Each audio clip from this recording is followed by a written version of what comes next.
Olá, bem-vindos a mais um episódio do 193 BombaCast, o podcast da Fundação de Apoio ao Corpo de Bombeiros. Aqui você ouve sobre os bastidores do Corpo de Bombeiros. Ouve histórias e histórias.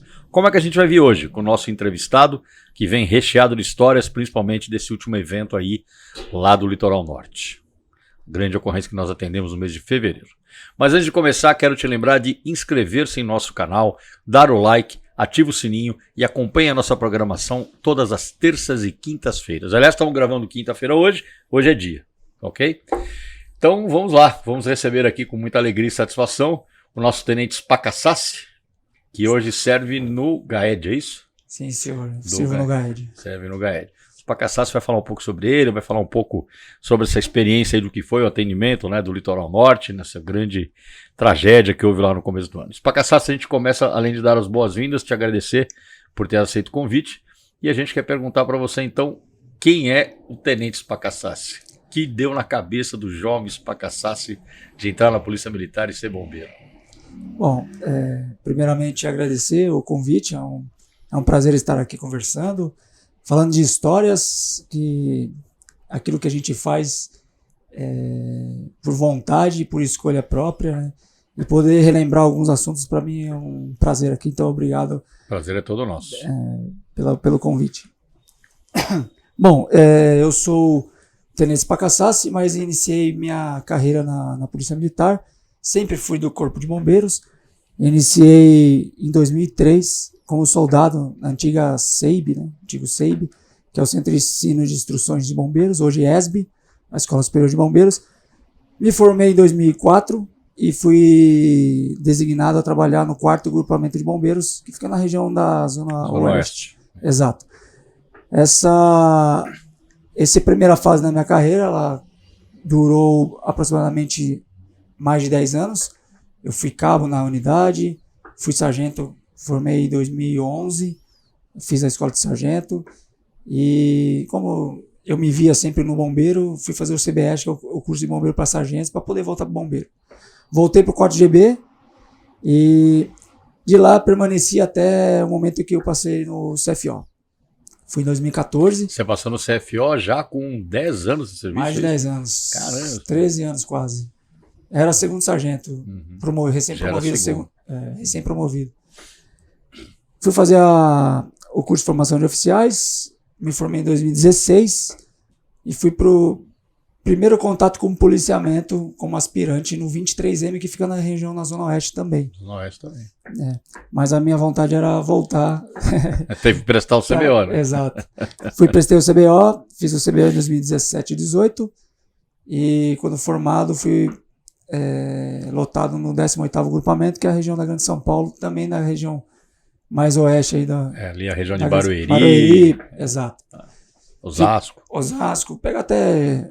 Vai até a divisa com Juquitiba, exatamente. Que lá já é o 15º. 15º. E no litoral também. E o litoral, exatamente. Grande área. Exato. Fiquei lá por um ano, e aí fui convidado pelo Coronel Melo, na época comandante CBM, para vir trabalhar no Operações e Instruções. Fiquei um pouco tempo, onde inaugurou o GAED, que é o grupo de Ações e Emergências e Desastres, e há uns 3 anos aproximadamente eu estou lá trabalhando, formando essa unidade nova. Mas assim, quando você entra na Polícia Militar, já contou sua história, você entrou direto no bombeiro? Entrei direto no bombeiro. Foi o edital de bombeiro, né? Exato, foi um edital específico para bombeiro. Eu lembro disso. Mas por que te levou a isso aí? Você tinha alguém na família? Como é que era a história? Tinha um primo, que hoje ele pediu exoneração, foi fazer outras coisas, mas ele foi o meu incentivador. Na época ele já era Cabo Brian, e ele é mais velho que eu, e foi o início ali de eu conhecer. Ali olhou o primo e falou, pô, quero ser esse negócio aí. Nunca foi, acredito, pelo que eu me lembro, né, fez 20 anos já, que eu me lembro, ele era a referência minha ali, né, não era nada de...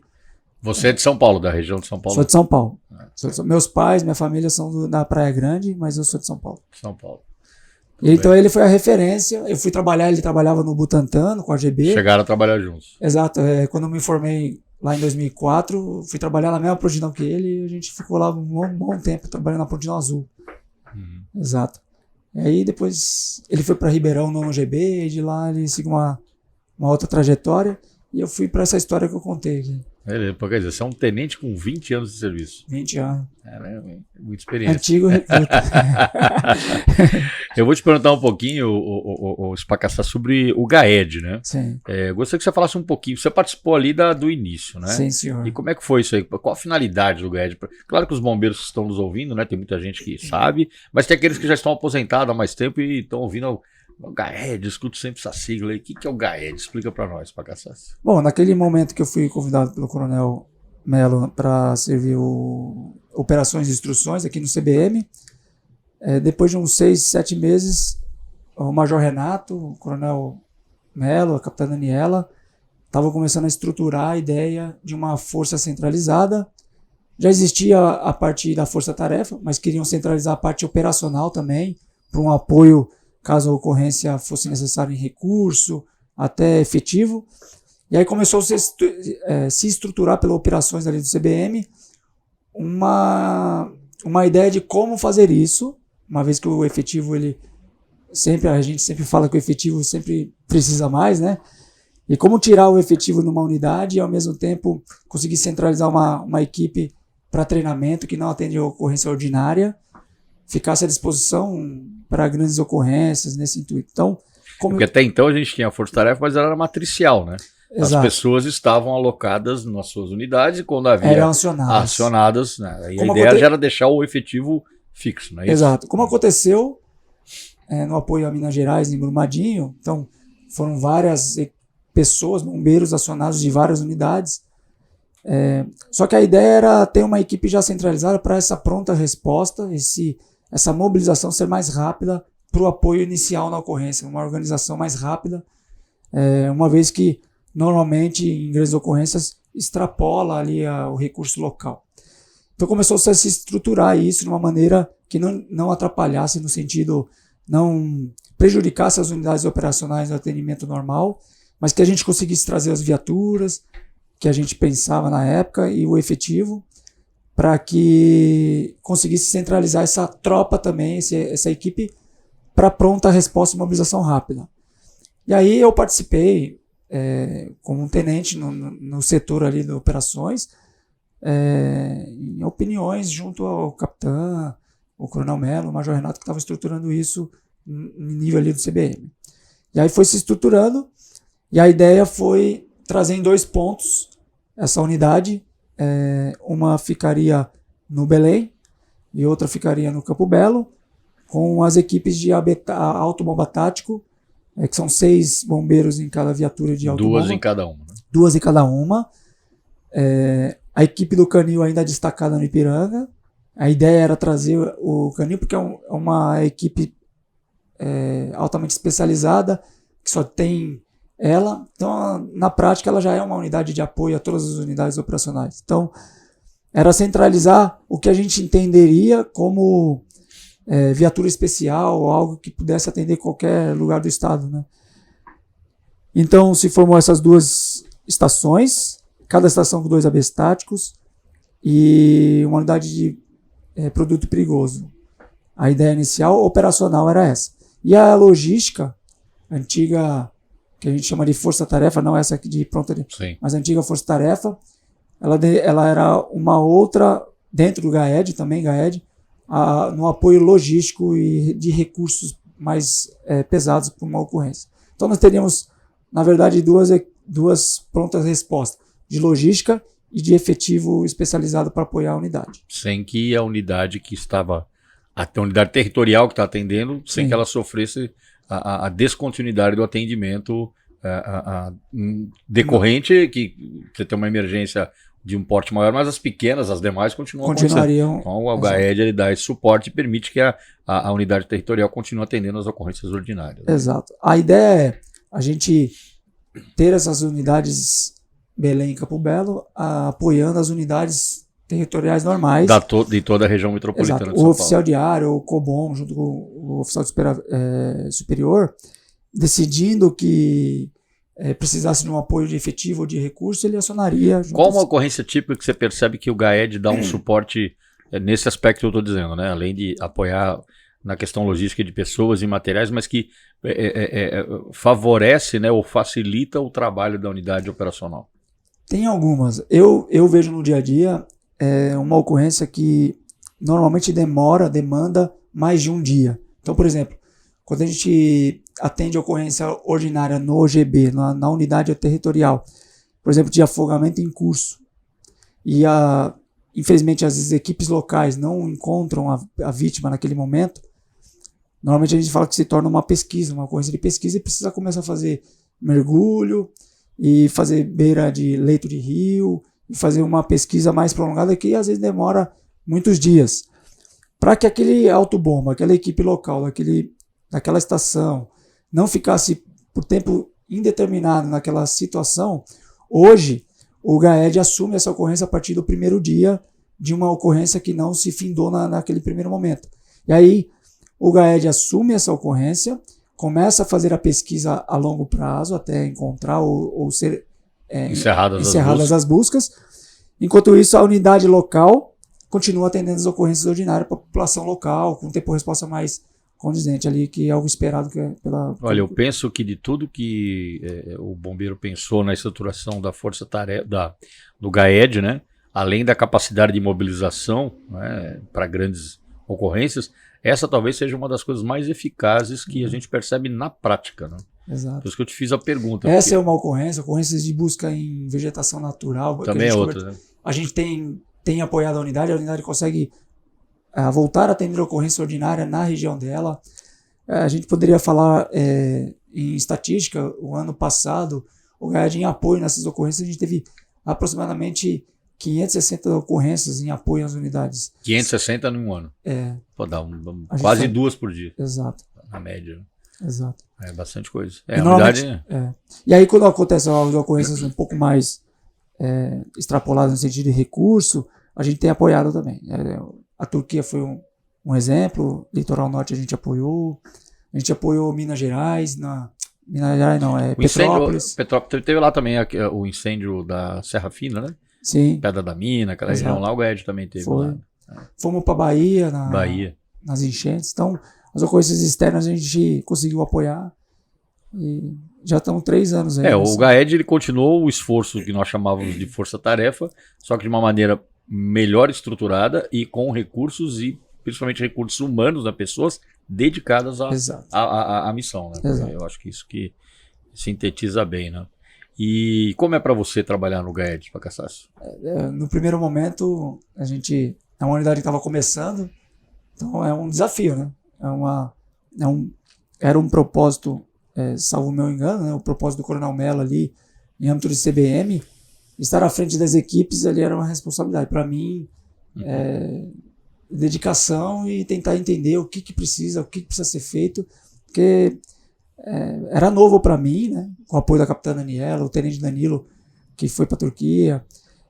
Então, para mim, era uma experiência que eu aceitei muito bem, que eu queria estar ali, e ao mesmo tempo uma responsabilidade grande que eu sabia de tentar executar, porque, querendo ou não, dando certo ou não, uma responsabilidade de quem está ali, claro, tentando fazer dar certo. Né? Assume a responsabilidade de falar, não, ó, isso aqui é nosso, a gente tem estrutura, a gente tem treinamento, a gente tem pessoas e vamos colaborar no esforço de atender as grandes emergências ou mesmo aquelas que, como você explicou, né, tem um trabalho prolongado. E a minha ideia ali inicial era entender, e eu entendi muito bem, que a ideia do Coronel Mello era apoiar a unidade.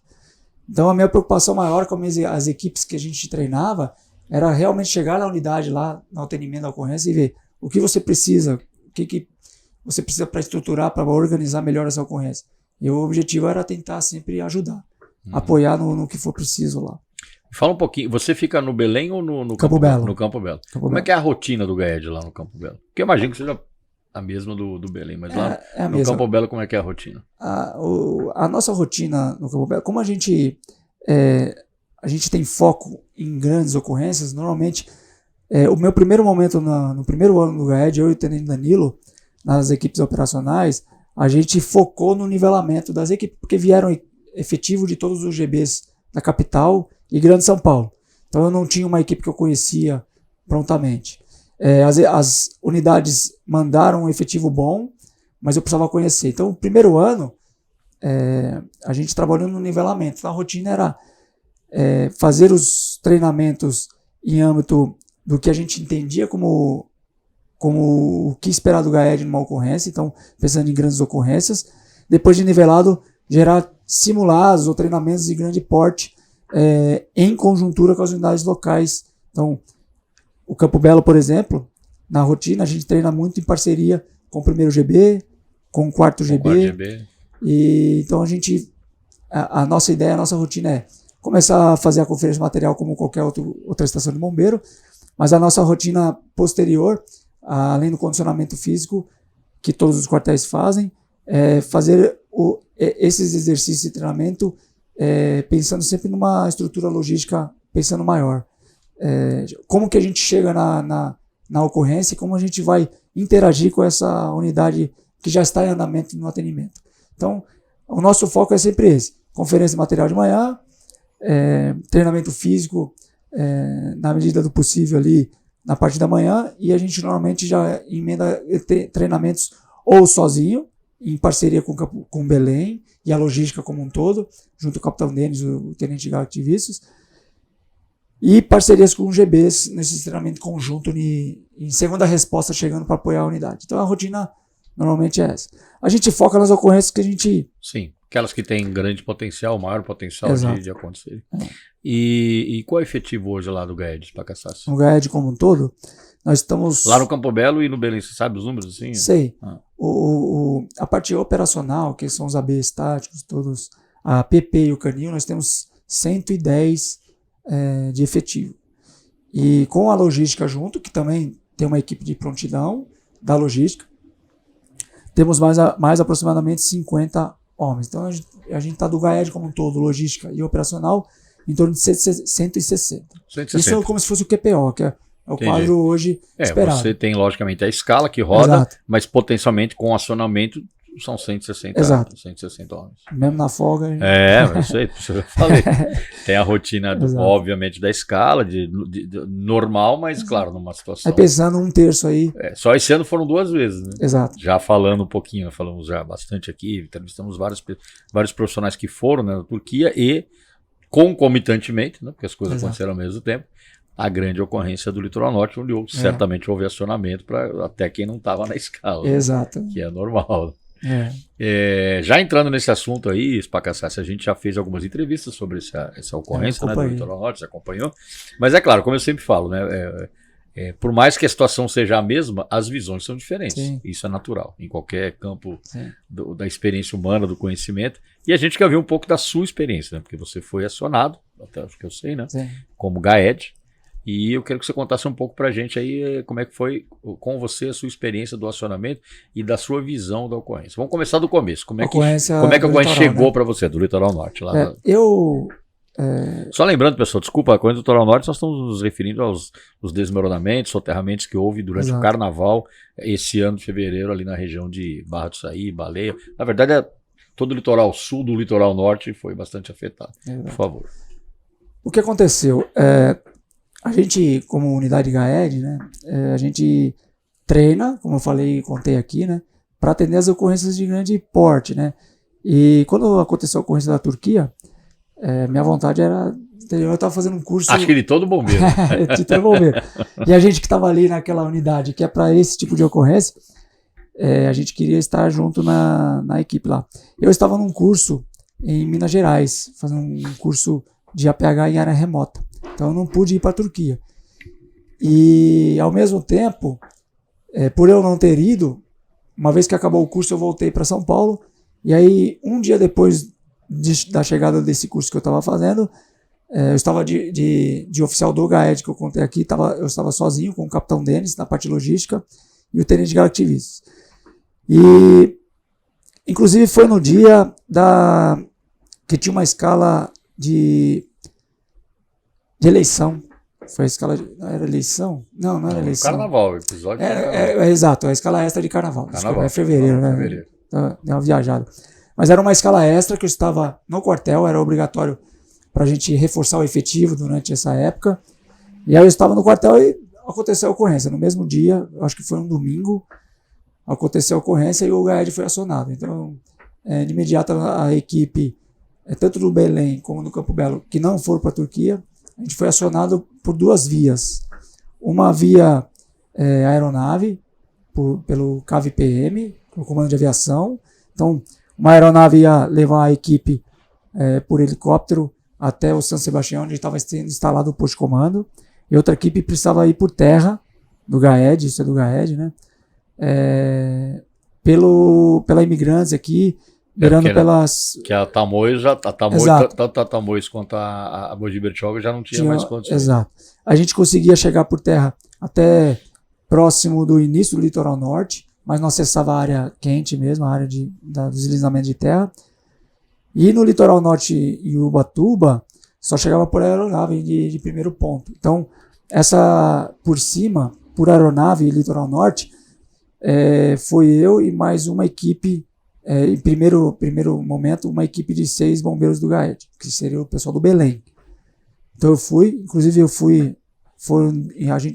pessoal do Comando de Aviação, salvo o meu termo aqui, foi em 2 pernadas, duas vezes ali. 2 viagens para levar 2 viagens para o litoral norte. Uma foi a equipe e a outra foi eu e o Coronel Vitor, que também estava se deslocando para apoiar no posto de comando e no gerenciamento da ocorrência, junto ao 11º Grupamento. Então eu fui por aeronave e junto com uma equipe minha e uma outra equipe foi por terra pelo litoral sul aqui, né? E esse foi o acionamento. Então, não tinha ponto de... Tinha equipes já trabalhando lá do 11º Grupamento, que estavam ilhados, porque não conseguia chegar, e quem estava na região não conseguia sair. O tempo estava ruim ainda. A travessia por aeronave, a Serra do Mar estava com bastante nuvem, e só se voa no helicóptero que a gente tem, pelo que eu sei, somente no visual, então não dá para voar pelo instrumento.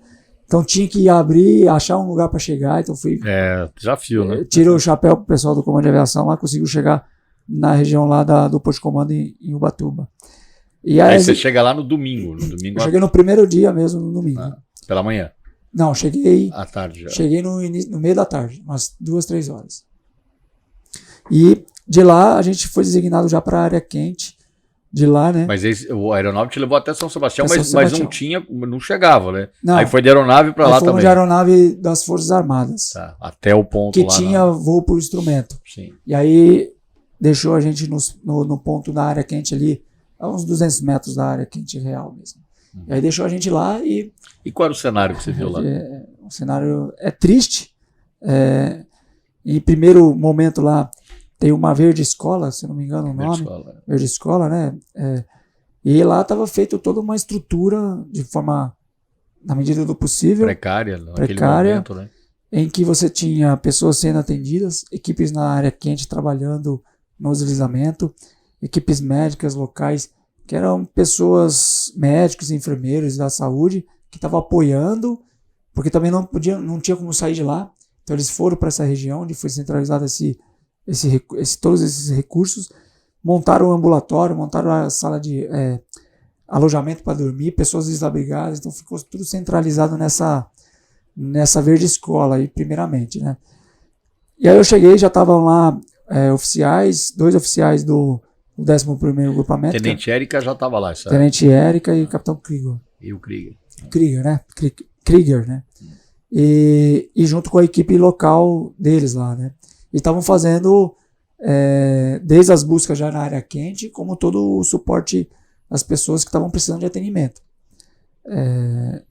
Nesse sentido, essa equipe, essa aeronave que trouxe a gente, ela também fazia transporte das pessoas que estavam em maior gravidade para a área aqui do posto de comando. Fizeram um relato para nós aqui, não vou lembrar quem agora, não sei se foi a Érica ou outra pessoa que eu entrevistei aqui, já vai ao ar ainda, eu acho, que diz que a quantidade de pessoas que precisavam realmente ser transportadas com urgência foi a conta certa, né? Eu digo, da possibilidade de voo que restava naquele dia. Exato, no primeiro dia foi. No primeiro dia, né? No primeiro dia foi. Foi isso mesmo. Exatamente. E por incrível que pareça, Depois, naquele momento, só tinha aquela aeronave com voo de instrumento, porque não tinha como, já Não tinha mais como voar outro instrumento. Exato. E aí deu certinho no primeiro momento. Deu certinho. Logicamente que no segundo dia foi trocado o efetivo, eu permaneci mais um dia lá de 24 horas, mas no primeiro momento ali, a equipe no geral foi trocada, e aí logicamente no segundo dia começaram a aparecer mais pessoas que precisavam de apoio, de um suporte médico, atendimento, mas aí já estava aquelas mais graves que precisavam realmente Já ser removidas. A equipe lá pelo gerenciamento até do 11º agrupamento foi muito bem feito e teve essa sorte aí, mas graças também ao empenho do pessoal lá, que foi excelente. Claro que a gente sabe como é que são as grandes ocorrências. No começo é escassez, aí o recurso vai chegando, né, tanto de material quanto de peso, até que chega um momento que você atinge aquele ponto satisfatório, e aí você tem que dar um break até, né? Exato. Então, não atrapalha. Não atrapalha. No momento assim que vocês conseguiram dominar a situação, qual o efetivo, o número de pessoas do GAED especificamente que estavam trabalhando lá?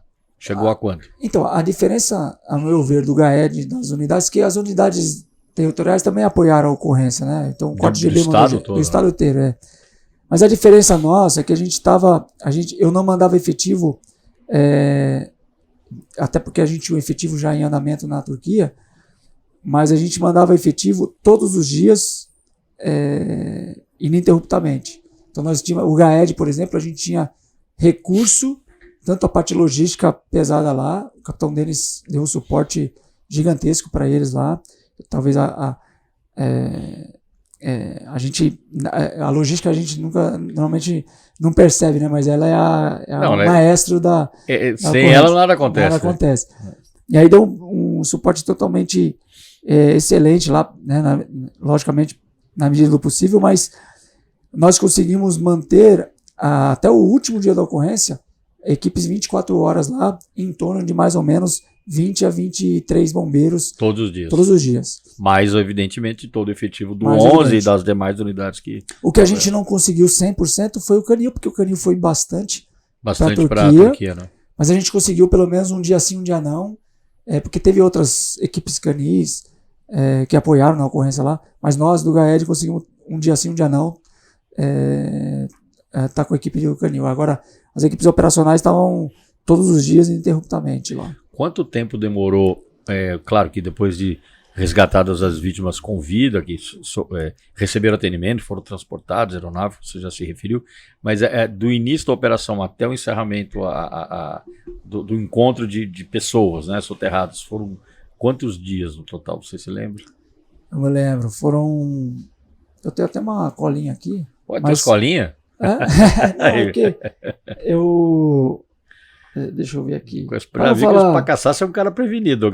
Hoje a Gambale tá na técnica, viu? Me abandonaram aqui, vou colocar a Gambale aí. Tá de técnica hoje do nosso BombaCast. Tá mandando bem, obrigado, viu, Gambale? A gente teve, eu tenho até mais números aqui, mas assim, o que a gente teve,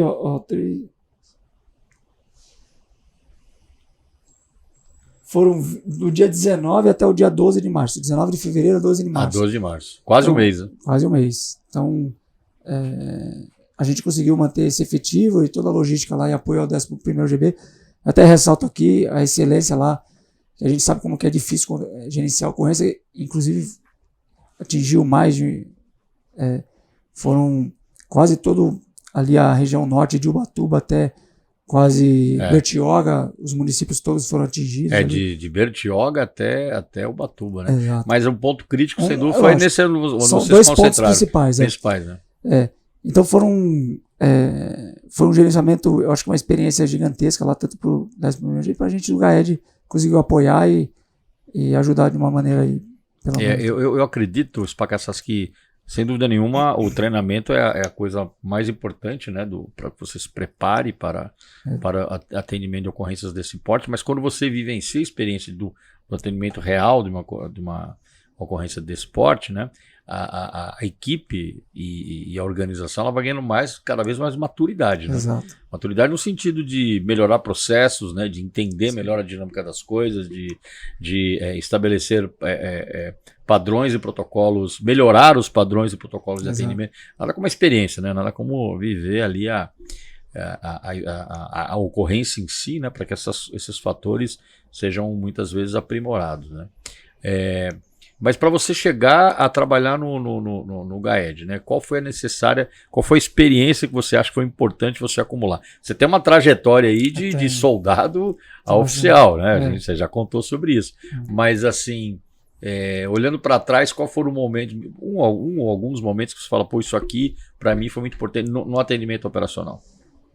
Eu acredito que o que mais, para mim, pessoalmente, né, o que mais me somou nesse aspecto, eu acho que é ter vivenciado todas as funções, talvez, até em nível operacional, todas as funções em um atendimento de ocorrência de grande vulto. Então, em 2006, eu participei na ocorrência lá do metrô. Buraco do metrô. Então, eu trabalhei lá como soldado, atuando de uma maneira missão. Então, vai lá, precisa fazer isso, precisa fazer aquilo. Não tinha a visão ampla de todo o gerenciamento da ocorrência, mas eu vivenciei ali. Eu era auxiliar do comando de área, então eu ficava ali 24 horas junto do oficial que precisava da demanda, atuava nas buscas também. Então, assim, vivenciei uma função específica nesse grande ocorrência. Aí fui subindo, então, assim, eu acredito que em todo momento da minha carreira eu sempre trabalhei no operacional, numa maneira, no atendimento de ocorrência propriamente dita. E em todas as fases eu acho que eu atendi uma grande ocorrência e vivenciei de uma maneira diferente em função, né? Hoje, como tenente, atuei em grandes ocorrências e eu acho que isso é o que me traz aquilo de entender um pouco melhor o dinamismo da ocorrência, logicamente, dentro do meu nível de gerenciamento. Tem coisas que ainda não vivenciei num grande gerenciamento, mas até onde eu me encontro na minha função, eu acredito que esse é o que me preparou vivenciar grandes ocorrências em diversas fases da minha carreira, e não só como tenente. Sim. Que é normalmente a carreira durante todo o seu percurso você teve coisas importantes, seja como soldado, cabo ou sargento, né? Eu fui para Brumadinho apoiar. Em Brumadinho você já era oficial? Eu já era oficial. Como praça, não como oficial, você consegue se lembrar de uma ocorrência? Claro que muitas ocorrências marcam a gente ao longo da nossa carreira, mas uma especificamente que você lembra bem dela. Eu falo isso porque às vezes não é uma ocorrência famosa, é aquela ocorrência que ninguém viu, né? A gente tem relatos aqui. Para você lembraria de alguma? Como praça? Essa do metrô me marcou bastante, porque eu vivenciei todos os dias lá, né? Mas assim, pessoalmente, eu não sei porquê, mas eu lembro dessa ocorrência, detalhes assim, né? Talvez, como o senhor disse, assim, não é nada... É verdade. Mas ela me traz na cabeça sempre que eu falo, não, é uma ocorrência grave. Talvez outros até tenham atendido parecido. Foi na Raposo Tavares, eu estava no quartel lá do Butantã trabalhando, e foi um capotamento de um cadete, na época, né, com 8 vítimas. E o cadete capotou sozinho, não tinha outro veículo, e o cadete estava de 4 rodas normal no chão, não estava capotado nada, mas ele chegou a capotar. E a cena quando eu cheguei lá, tinham as 8 vítimas ejetadas no chão, assim, e a gente foi atendendo na medida do possível. Eu estava no AB, né, no autobomba, chegou a primeira viatura ali, a UR estava vindo ainda, estava de outra ocorrência, então a gente foi fazendo o que podia ali, com 8 vítimas, e era perto do quartel, então a gente chegou rápido. Enfim, não sei porquê, mas essa me marcou por algum motivo. E, infelizmente, somente o motorista no local sobreviveu, as outras vítimas não suportaram os ferimentos, e por algum motivo isso me chocou. Existem ocorrências que a gente não explica. Não sei porquê. Você tem talvez o dia, talvez a dimensão. E como eu disse, muitas vezes não são ocorrências que não saem na mídia, né? Exato. Acontece de madrugada, ninguém está vendo. Exato. Eu acho que todos nós bombeiros temos essas experiências aí. E você lembrou uma coisa, né? Que você trabalhou bastante tempo lá, né? O quartel do Butantã sempre foi uma unidade que atendeu muito desse tipo de acidente, né? Porque o fato de estar na beira da Raposo Tavares, né? Exato. Então, estatisticamente, era muito provável. Eu estou te falando isso porque eu tirei oficial de área lá muitas vezes e invariavelmente nas 24 horas você ia atender um acidente automobilístico ali na região. Exato. Tá uma grande escola ali para mim. Poxa, tanto é que hoje eu tiro área só no Guarapiranga. Hoje o área é só no Guará. É só no Guarapiranga, não tem mais um Botoplan. Sábado eu tô lá. A gente fala Guarapiranga, né? Mas a área ali ela vai até Itanhaém, né? Exato. Exato. Se deixar, chega lá em Itanhaém, nas ocorrências de mata, né? Olha, faz algum tempo que eu não... Eu sobrevoei lá quando estava nativa, um pouco mais recente, mas e já fiquei muito impressionado quando eu era tenente ali, a cidade acabava antes, né, por assim dizer, né? Exato. E já era um grande desafio. O grande desafio o que era? Era você chegar nas ocorrências e só tinha Guarapiranga, né? Hoje lá tem no Campo o Capão Redondo, enfim. Teutônio. O Teutônio, exatamente. E, então, Parelheiros era uma coisa assim que era uma viagem, né? Pegar a balsa. Pegar a balsa e não tinha nada. Exato. E o que impressiona hoje, que eu acho que é a dificuldade principal, certamente você está enfrentando lá com o comandante de área, é o adensamento populacional, porque naquela época era longe. Agora, além de ser longe, tem muita gente. Então, né? A ocorrência não para ali. Aumentou demais, né? Exato. E agora é uma área, né? Antigamente tinha uma área em Santa Amaro, um comando de área, né? Santa Amaro. E um no Butantã, né? Agora tá só na Guarapiranga. E ocorrência aquática, ela quase não tem nenhuma no verão, né? É que a gente gosta, né? Então a gente gosta de atender e ajudar o próximo. A gente fica contando que tem ocorrência, né? Mas para a população a gente espera que não tenha ocorrência, que não aconteça nada. Tal. Eu vejo também que lá houve uma melhoria da estrutura, né? Sim, eu digo do equipamento público, sim, né? A praia, a estrutura é um pouco mais organizado hoje, sim, né? Sim. Mas você deve ter lá no começo pegado aquela experiência quando não tinha, a coisa era um pouco mais, digamos assim, desorganizada. Exato. E o número de afogamentos era muito maior. Exato. Hoje, bem estruturado, as praias catalogadas pelo grupamento lá na aquática, propriamente dita. Tem Operação Verão. Tem Operação Verão, tem guarda-vidas temporários lá, que apoiam nesse momento. Momento que eu digo no momento de verão, que tem Operação Verão, né? Então hoje é bem mais estruturado, apoiado e é isso. Eu falo que toda a capital, o estado de São Paulo no geral, em quantidade de ocorrência é uma experiência, né? Mas eu costumo dizer, pelo menos a vivência que eu tive, Quarto GB é uma escola gigantesca. Né? Puxar sardinha pro Quarto GB. O Quarto GB é uma grande unidade. Todas são, mas são desafios diferentes. São desafios diferentes. Né? É interessante isso, porque é a mesma região metropolitana. Né? Exato. Claro, o atacadão é mais ou menos a mesma coisa, mas tem características especiais das regiões que só tem nela. Característica, né? É característico. Né? E lá a gente está falando do extremo da Zona Sul. Né? E você vê um lugar que tem tudo isso e ainda acontece um evento internacional. Exato. Que é o Autódromo de Interlagos, né? Sim. Próximo ali tem uma etapa do Campeonato Mundial de Fórmula 1 e outros eventos automobilísticos tem lá. Mas além de tudo que tem lá, ainda tem grandes eventos internacionais. Né? Não são muitos lugares do mundo, viu, Spacassati? Não vou nem falar do Brasil, não são muitos lugares do mundo que tem essa estrutura. Exato. Você falou muito, aliás, né, sobre esse acúmulo de experiência, a importância que isso foi para você, né? E as suas passagens pelas escolas, né? Você fez todas, né? Fez formação de soldado, você fez CBS e você fez CBO. Pô, dá pra sair com um diploma desse tamanho, né? Podia ser um só, né? Fiz todas, do bombeiro de formação, né? E como foram essas experiências das escolas? Escola, eu acredito que a escola de bombeiro é o cerne do que a gente atende na rua, propriamente dita. Então, até semana passada eu estava lá fazendo um curso, o curso de DEREM, né? Então, para mim, todos os momentos que eu passei pela escola de bombeiros foram momentos que, além de rever, principalmente no CBS, no CBO, rever amigos, mas é um momento que você fica, até por ser, não é que é longe, mas é um lugar que é destacado da capital. Você desliga lá, né? Você desliga, não tem sinal muito bem. O celular não pega. Então você realmente fica... você introduz no treinamento, na vivência do aprendizado. Você viu uma imersão lá. Uma imersão, é a palavra que eu estava procurando. Você imerge ali no aprendizado, na atualização do conhecimento. Então, para mim, sempre que eu posso, que eu sou convidado, eu vou lá apoiar a instrução, nos treinamentos. É sempre um prazer. Então, passar lá um ano e um mês no CBO, ou 6 meses no CBS, para mim foi, além de aprender, atualizar, porque é importante.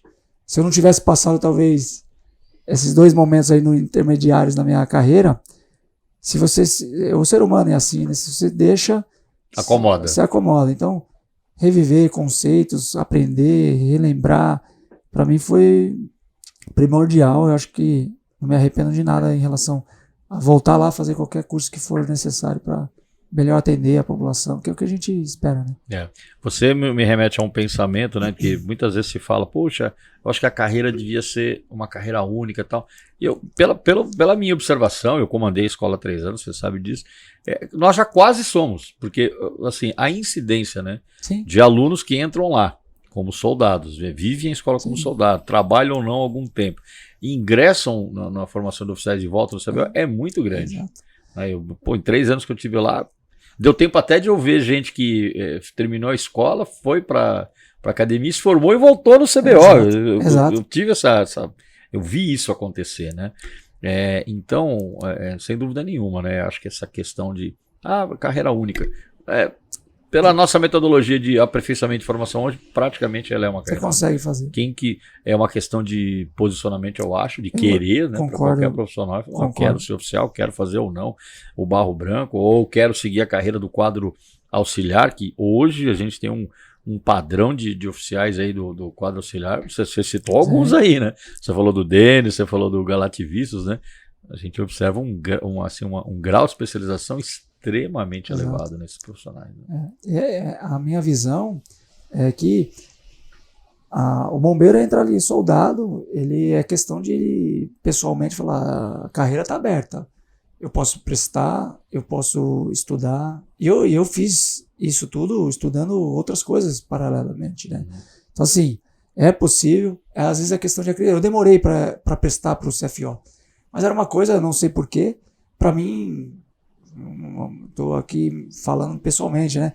Para mim era impossível passar no CFO, então eu não prestava, sei lá porque eu não prestava.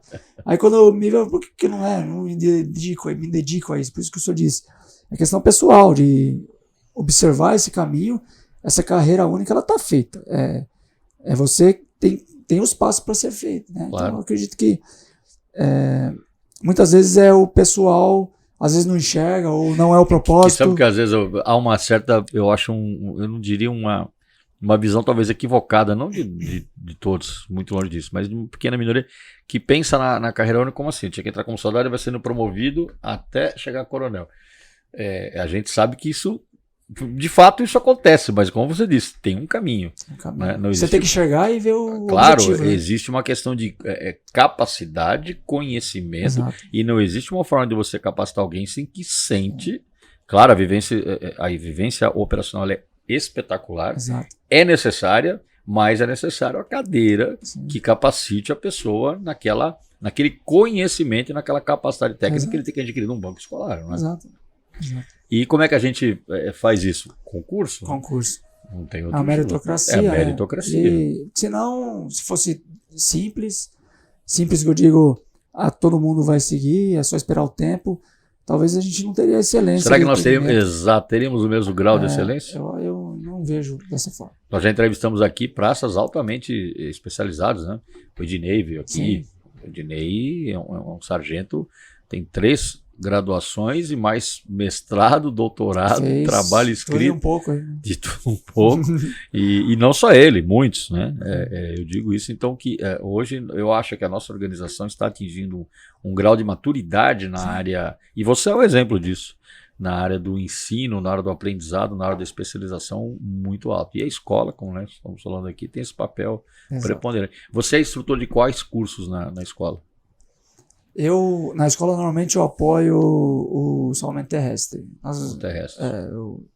Hoje, eu fiz o DEREM, né? Normalmente, se eles me Você fez agora, recente? Eu fiz o DEREM agora. Eu tenho o REM, né? Mas eu fiz em 2007.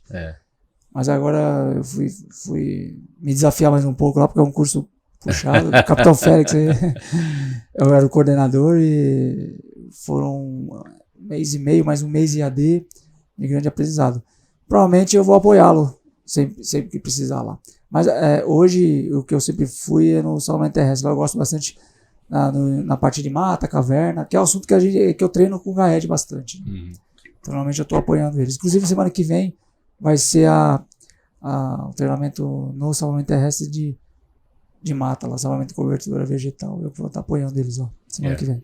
O curso terrestre realmente ele tem uma gama, né, É modular, né? Vários assuntos específicos. Pois é, mas é uma coisa que a gente estava discutindo ainda na minha época de ativo, quando eu da escola, de modular e depois juntar, né? Porque, na verdade, eu acho que é mais eficiente, né? Pelo menos é a observação que a gente vê, né? Porque muitas vezes você precisa capar. O bombeiro precisa ter conhecimento um pouco de tudo, né? Mas como você mesmo já falou, existem especificidades que é necessário que aquele conhecimento ali específico, naquela área, naquela região, a operação seja priorizado, né? Então, tornar os cursos módulos, como a gente vem fazendo, é uma tendência. Eu acredito, não sei qual é a sua opinião, mas eu acredito que é mais eficaz. Né? Sim, eu tenho opinião igual. Eu acredito que a modulação e a especificidade do assunto, isso ajuda muito na especialização daquela situação provavelmente não termina ocorrência. A gente já acabou de falar que a unidade tem uma característica diferente. A unidade do interior é diferente. Às vezes tem uma unidade que tem uma característica de atendimento de ocorrência voltada com um produto perigoso muito acentuado. Sim, e às vezes parecendo até quase que um outro serviço. A gente vai falar dos guarda-vidas, por exemplo, que é uma realidade do quarto, e é do GBMAR, por exemplo, né, uma especificidade que... Exato. E no GBMAR mais ainda, porque é mar, né? Exato, Só tem, não tem mar, né? É específico, né?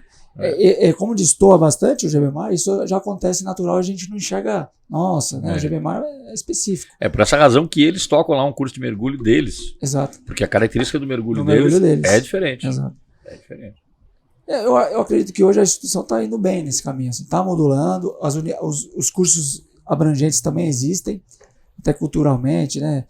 Não sei se é a palavra cultural, mas eles acontecem, mas os módulos daquela unidade que entende que precisa fazer um módulo de espaço confinado, ele faz, junto com a ESB, né, em parceria no sentido doutrinário. Eu acredito que está andando bem nesse sentido. É questão de tempo, estruturar direitinho. É a necessidade, né? Eu sou comandante de um GB, a necessidade minha é essa. O quarto GB com a aquática. Ele vai produzir conhecimento, vai tentar treinar a sua equipe, seu efetivo dentro daquilo que normalmente está predisposto a receber ali como ocorrência. Então, acho que é natural, é questão de tempo. Vou te fazer uma pergunta, Spacassá, se você está participando da construção. Eu digo está participando porque a construção do GAED, como do próprio Corpo de Bombeiros, ela é constante, né? Constante. Mas a do GAED, evidentemente, é mais recente, né? Você em breve vai ser capitão, né? Espero. Você tem quantos anos de formado? De formado? 16, né? Não, do Barro Branco, eu digo. 16. Eu sou aspirante em 2016. 2016, então são 8 anos. Não está tão longe. Não está tão longe, está perto. E o que você, na sua opinião, para onde você enxerga que o GAED vai caminhar em termos de crescimento, de especialização ou de material, enfim? O que você acha que ainda a gente pode acrescentar ao GAED pelos desafios que estão aparecendo aí na sua visão, que está lá fazendo a gestão? Eu acredito que o GAED, e normalmente é o que a gente caminha pensando futuramente, não só apoio externo, porque esse apoio da Turquia ele foi um caso, foi o primeiro na história, né, no sentido de apoiar externamente ainda fora do país. Mas eu acredito que a unidade ela vai caminhar.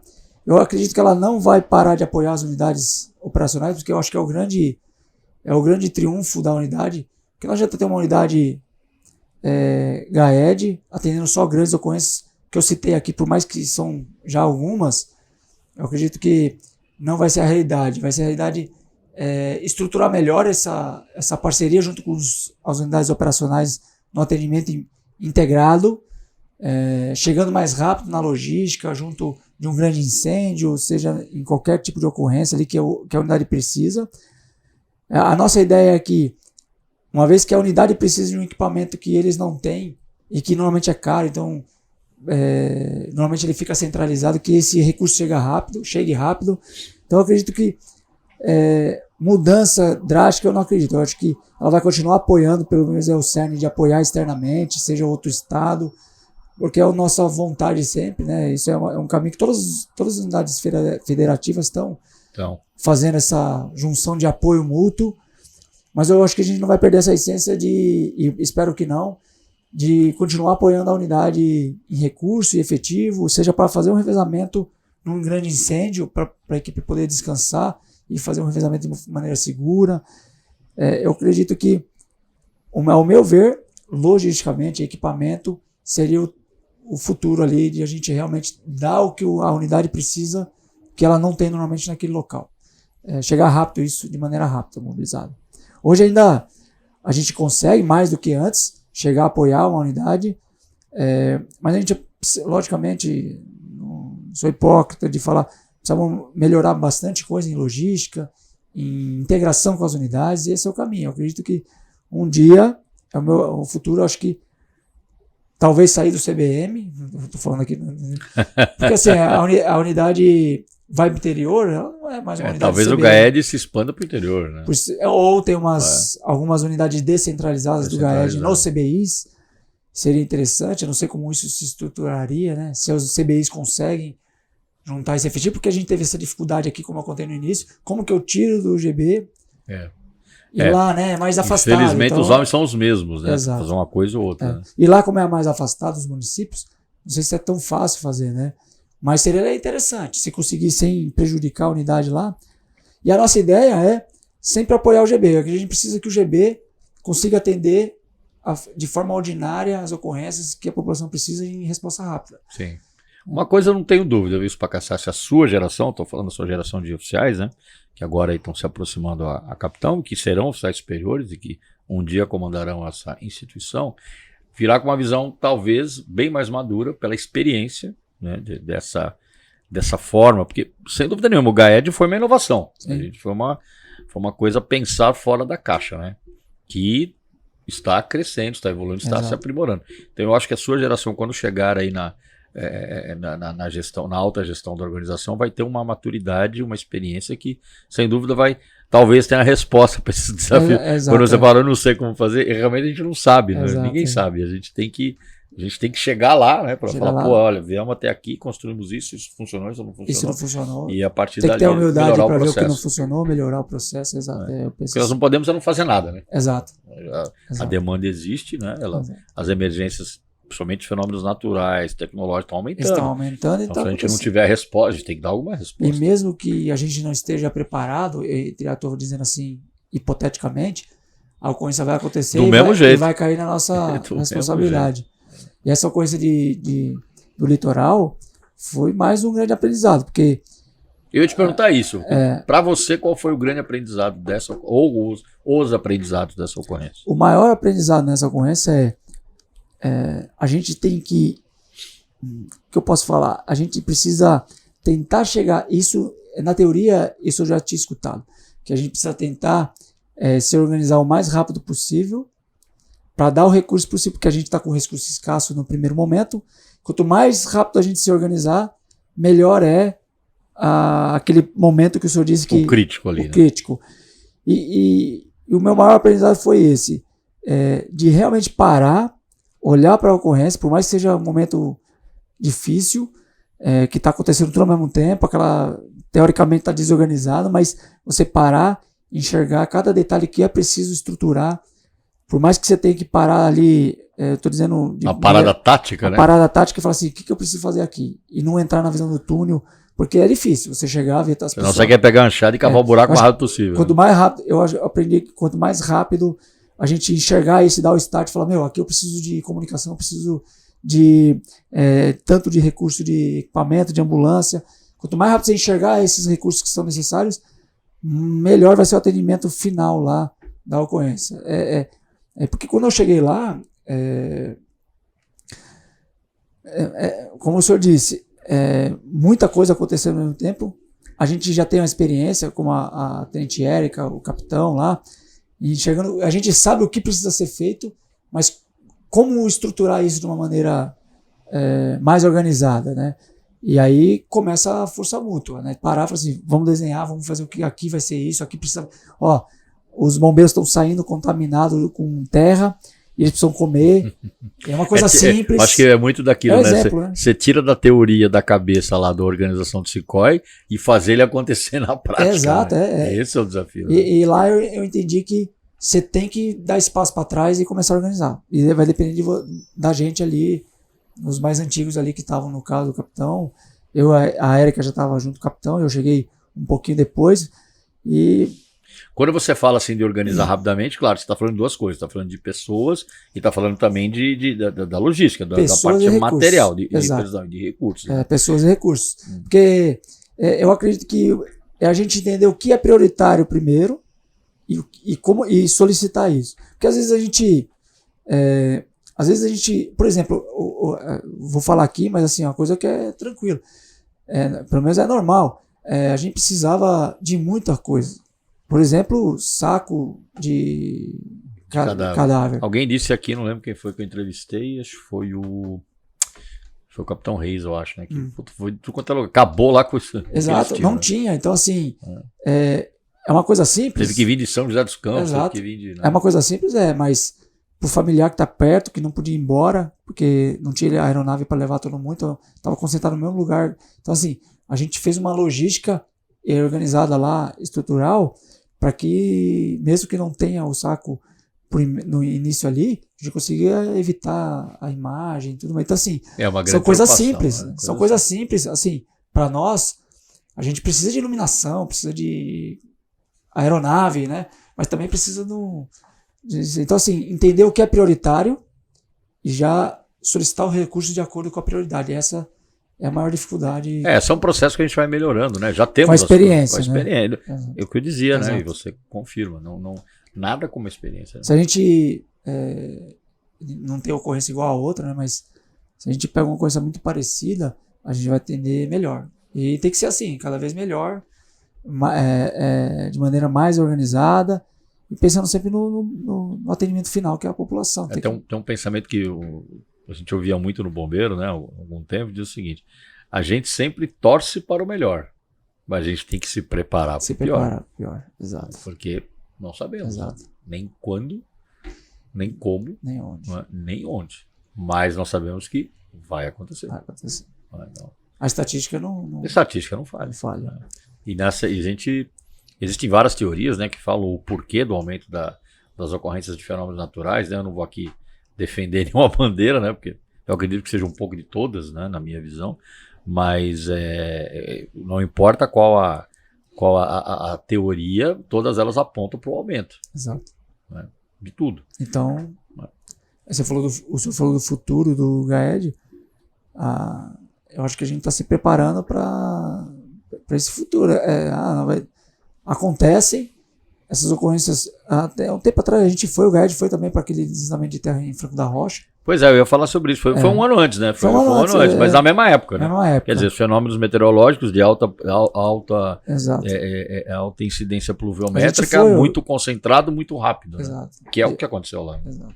As pessoas, elas moram em área de risco, isso é uma necessidade, é difícil controlar isso. É isso aí. Então as coisas acontecem. Aquilo, né? que a gente estava conversando aqui do adensamento populacional do extremo sul, sim, da região metropolitana de São Paulo, cidade de São Paulo, aconteceu no Brasil inteiro. Exato. Né? A origem da nossa defesa civil foi uma ocorrência de grande porte importante que aconteceu na década de 60, em 67.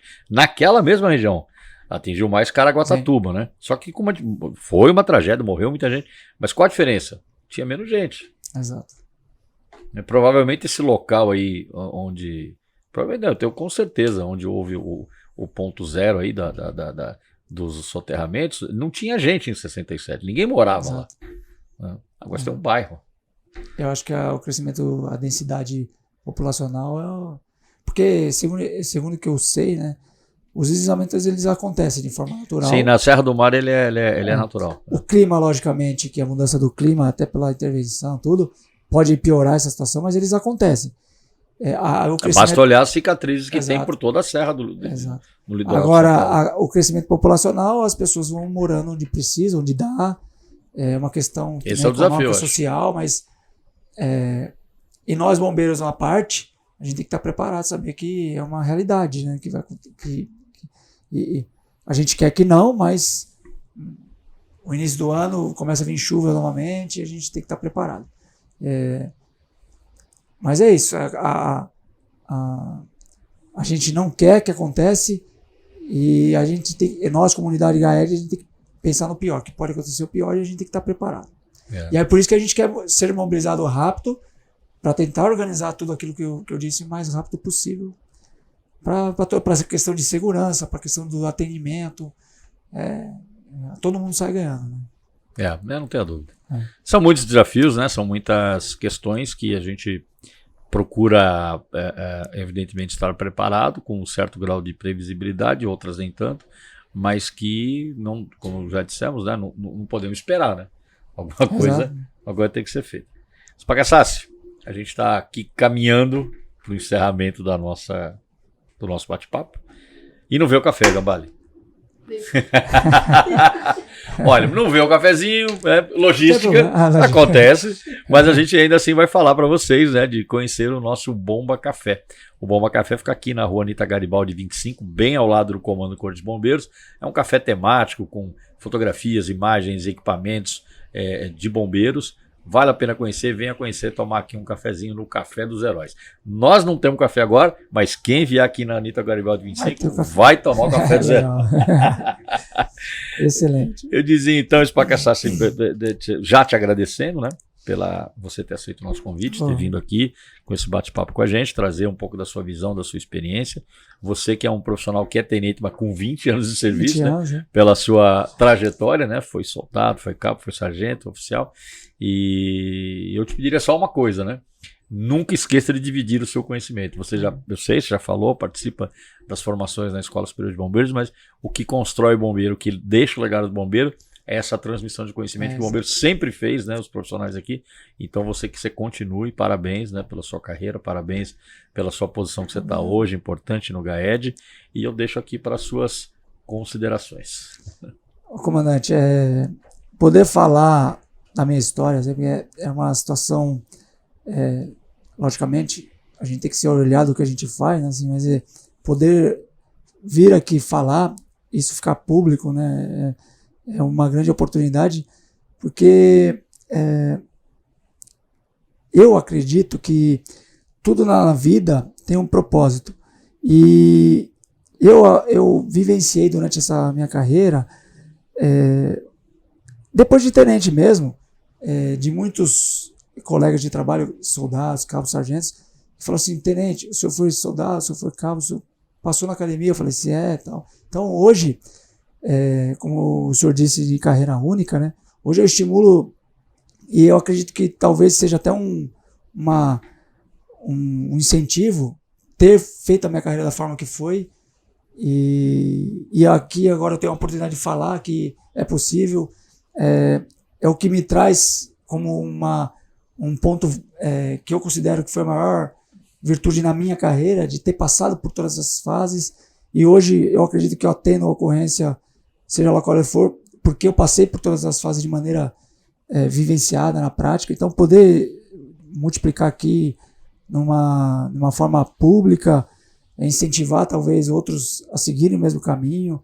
Eu vejo o bombeiro como minha carreira, nunca me vi saindo da unidade, da instituição como um todo, sempre me vi, seja soldado, se eu não fosse passar, era terminando minha carreira no bombeiro, ajudando as pessoas, porque eu escolhi lá pelo meu primo inicialmente, né, que era a minha referência.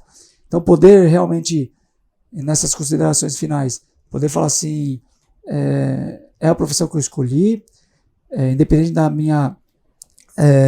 do meu histórico de soldado, cabo, sargento, tenente, a minha missão era sempre ajudar as pessoas. Então, poder passar e multiplicar isso de uma maneira pública, estou repetindo isso porque eu gostaria de passar o que eu tenho de orgulho de mim mesmo, que eu penso, que é passar os 30 anos atendendo a ocorrência, ajudando o próximo, tentando fazer o meu melhor para poder ajudar, seja lá. Hoje como oficial, eu consigo ajudar a tropa no geral, né, a minha equipe como um todo, poder fazer a diferença, é a minha visão, hoje como oficial. Dar a possibilidade da tropa poder fazer um bom atendimento, né? Comandar no momento lá é um passo ali na minha prática. Mas a minha ideia é essa, as minhas considerações pensando sempre poder multiplicar e expandir essa minha história, que eu acho que é um legado. É uma história bacana e que passe um anjo e diga amém, que você realmente inspire pessoas. E não sou só eu, tem mais oficiais hoje, como o senhor disse, né? Que tem passado por todos os momentos, tem Ramatuel, tá no 2º GB. Ramatuel. Tem também um menino que era da ESB, que se formou agora, acho que ele é até mais antigo que você, fugiu o nome dele agora, da ESB. Se formou agora? No Barro Branco, agora não, acho que ano passado. Sabe por que eu falo isso, comando? Porque, como eu disse, os 10 primeiros anos da minha carreira, para mim não era possível. Eu não sei porque não era. Talvez. E hoje está aí. A Academia do Barro Branco tem 60%, 70% que já eram da tropa. Para mim, isso é uma felicidade, né? Fantástico. Caminho sem volta. Poder. Claro. Spacasassi, então, obrigado pela sua mensagem. Muito obrigado pelo seu tempo aqui com a gente. E espero vê-lo novamente aí. Obrigado. Não só aqui no nosso BombaCast, venha quando quiser, mas brilhando no atendimento de ocorrências aí no nosso estado de São Paulo, onde quer que o GAED seja chamado, na verdade. Muito bem, pessoal, esse foi mais um episódio do nosso 193 BombaCast. Espero que você tenha gostado. Não se esqueça, inscrevam-se em nosso canal, dê o like, ative o sininho e acompanhe a nossa programação todas as terças e quintas-feiras. Até a próxima, muito obrigado.